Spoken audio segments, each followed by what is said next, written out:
डासांनी त्रस्त आहात, मग घरात लावा ही 7 झाडे. डास फिरकणार सुद्धा नाही. डास त्रास देतात, कॉईल, स्प्रे आणि अगरबत्ती वापरूनही आराम मिळत नाही, मग घरच्या बाल्कनीत किंवा अंगणात ही झाडे लावा. डास कमी करण्यासाठी हा सोपा आणि सुरक्षित उपाय ठरू शकतो. पावसाळ्यात डासांची संख्या वाढते आणि त्यासोबतच डेंग्यू, मलेरिया यासारख्या आजारांचाही धोका वाढतो.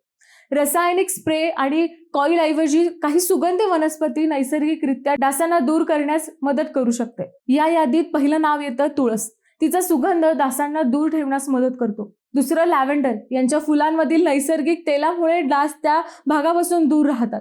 तिसरे लेमन ग्रास. यामध्ये असलेला सिट्रोनेला डासांना दूर ठेवण्यासाठी ओळखले जाते. चौथं रोजमेरी. याचा सुगंधही डासांना नकोसा होतो. पाचवा पुदिना. याचा तीव्र वास डासांसह अनेक कीटकांना दूर ठेवण्यास मदत करतो. सहावे लसूण. याची लागवड केल्यास त्याचा उग्र वास डासांना त्या परिसरात येण्यापासून प्रवृत्त करू शकतो. लक्षात ठेवा, ही झाडे डास पूर्णपणे नाहीसे करतील याची हमी नसली तरी डासांची संख्या कमी करण्यास उपयुक्त ठरू शकते.